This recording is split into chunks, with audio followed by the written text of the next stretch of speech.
తాలూకాలో గత 2 సంవత్సరాల నుండి బీసీ అధికారులను టార్గెట్ చేస్తూ బీసీ దళిత అధికారులను డోన్లో ఉద్యోగాలు చేయకుండా వాళ్లకు మానసిక ఆందోళనకు గురి చేస్తూ ఆ డిపార్ట్మెంట్లో పనిచేసే కింది స్థాయి అధికారుల ద్వారా అగ్రకుల అధికారులు వాళ్ళను ఇబ్బందులకు గురి చేస్తూ రేపు మున్సిపల్ ఎన్నికల్లో గ్రామ పంచాయతీ ఎన్నికల్లో ఎంపీటీసీ జెడ్పీటీసీలలో వాళ్ళ వర్గాన్ని గెలిపించుకోవాలనే ఉద్దేశంతో అగ్రకుల రాజకీయ నాయకులు ఆ ఉద్యోగుల్ని టార్గెట్ చేస్తున్నారు. ఆ టార్గెట్లో భాగంగా డోన్ సర్కిల్ ఇన్స్పెక్టర్ ఇంతియాజ్ బాషా బీసీఈ షేక్ కులానికి చెందిన బీసీ ఉద్యోగిని టార్గెట్ చేసి రకరకాల ఇబ్బందులకు గురి చేస్తున్నారు.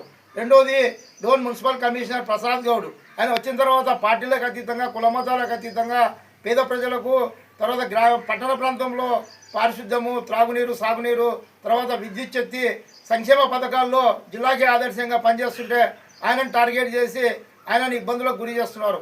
ప్రస్తుతం Varalakshmi Dhone circle inspector BC కులానికి చెందిన వాల్మీక సామాజిక వర్గం ఆయన విధి నిర్వహణలో నిష్పక్షపాతంగా బెల్ట్ షాపులు తర్వాత ఇతర షాపుల్లో కూడా ఇతర దీనిలో కూడా స్వచ్ఛందంగా ఆయన సేవలు అందిస్తూ టార్గెట్ చేసి బెల్ట్ షాపుల నిర్మూలనలో పూర్తి జిల్లాకి ఆదర్శంగా పనిచేస్తుంటే ఆమె మీద లిక్కర్ కేసు పెట్టి ఆమె సస్పెండ్ చేయాలని చెప్పి ప్రయత్నం చేస్తున్నారు. ఒక లిక్కర్ దొరికిన తర్వాత స్టాక్ గోడంకి పంపిస్తారు. గోడంకి సంబంధించిన అధికారులకు సంబంధం కానీ ఆ వరల సర్కిల్ ఇన్స్పెక్టర్కి సంబంధం లేదు. ఎవరో అపరిచిత వ్యక్తి ఆమె నాకు ఇచ్చిందని చెప్తే ఆయన మాటలు వినడం కాదు, అతను ముందు నేర చరిత్ర కలిగిన వాడు. ఆయన ఒక అధికారి మీద అభియోగం చేస్తే దాన్ని పరిగణలో తీసుకొని అధికారులు ఆమెను సస్పెండ్ చేస్తే ఖచ్చితంగా రాష్ట్ర వ్యాప్తంగా కూడా బీసీ కుల సంఘాలన్నీ కూడా పోరాటం కొనసాగిస్తామని చెప్పి ఎంక్వైరీ చేసి నిజ నిరూపణ అయిన తర్వాతనే అధికారిపై చర్య తీసుకోవాలని చెప్పి ఈ సందర్భంగా తెలియజేస్తున్నాం. ఎవరైతే బీసీ అధికారులను టార్గెట్ చేస్తున్నారో ఆ రాజకీయ నాయకులకు రేపు జరగబోయే ఎన్నికలలో స్థానిక సంస్థల ఎన్నికలలో ఖచ్చితంగా ప్రజలు బుద్ధి చెప్తారని చెప్పి బీసీ కులాలు ఎన్నో కష్టాలు పడి రకరకాల ఇబ్బందులతో చదువుకొని వాళ్ళు ఈరోజు ఉద్యోగాలకు వస్తే ఆ ఉద్యోగుల్ని టార్గెట్ చేయడం ఏంది? అగ్రకులాల అధికారులను టార్గెట్ చేయండి, అంతేగాని కేవలము మీరు ఓడిపోయినారని చెప్పి బీసీ అధికారులపై టార్గెట్ చేస్తే ఖచ్చితంగా జాతీయ బీసీ సంక్షేమ సంఘం ద్వారా రాష్ట్ర వ్యాప్తంగా కూడా పోరాటాలు జరిపిస్తామని చెప్పి వరలక్ష్మిపై ఎటువంటి చర్య తీసుకున్నా ఆ పోలీస్ అధికారులపై కూడా మేము ఖచ్చితంగా దావా వేస్తామని చెప్పి పబ్లిక్ లిటిగేషన్ కింద పిల్లేస్తామని చెప్పి సందర్భంగా తెలియజేస్తున్నాం.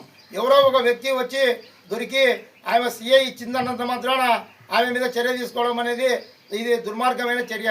బీసీ అధికారులపై ఎటువంటి దాడులు జరిగినా మానసిక వేధింపులు జరిగినా ఖచ్చితంగా చర్య తీసుకుంటామని చెప్పి డోన్ తాలూకాలో ఆ అధికారులకు ఒక అధికార పార్టీకి సంబంధించిన వ్యక్తి కూడా సపోర్ట్ చేస్తూ ఆయన కూడా ఈ అధికారులను ఇక్కడి నుంచి పంపించాలని చెప్పి ప్రయత్నం చేస్తున్నాడు. ఆ ప్రజాప్రతినిధి కూడా ఖచ్చితంగా ప్రభుత్వం రేపు జరగబోయే ఎన్నికల్లో ఆయన కూడా బుద్ధి చెప్తారని చెప్పి సందర్భంగా తెలియజేస్తూ ఈ కార్యక్రమానికి ముఖ్య అతిథులుగా హాజరైన డోన్ తాలూకా బీసీ సంక్షేమ సంఘము మండల అధ్యక్షులు కోసన్పల్లి తెలుగు రాంబాబు గారికి నేను ఈ సందర్భంగా ధన్యవాదాలు తెలియజేస్తూ బీసీ ఉద్యోగులు ఎవరు భయపడాల్సిన పని లేదు. ఆర్ కృష్ణయ్య గారు రాష్ట్ర అధ్యక్షుడిగా ఉన్నాడు, దేశ అధ్యక్షుడిగా ఉన్నాడు. జాతీయ ప్రధాన కార్యదర్శిగా నక్కల్మిట శ్రీనివాసులు గారు ఉన్నారు. ఆంధ్రప్రదేశ్ రాష్ట్ర అధ్యక్షులుగా వై నాగేశ్వరరావు యాదవ్ గారు ఉన్నారు. కనుక దేశంలో 136 కులాలు ఉన్న బీసీలని అగ్ర కులాల నాయకులు టార్గెట్ చేస్తే ఖచ్చితంగా రేపు జరగబోయే స్థానిక ఎన్నికల్లో బీసీల సత్తా చాటుతామని చెప్పి ఈ సందర్భంగా తెలియజేస్తున్నాము.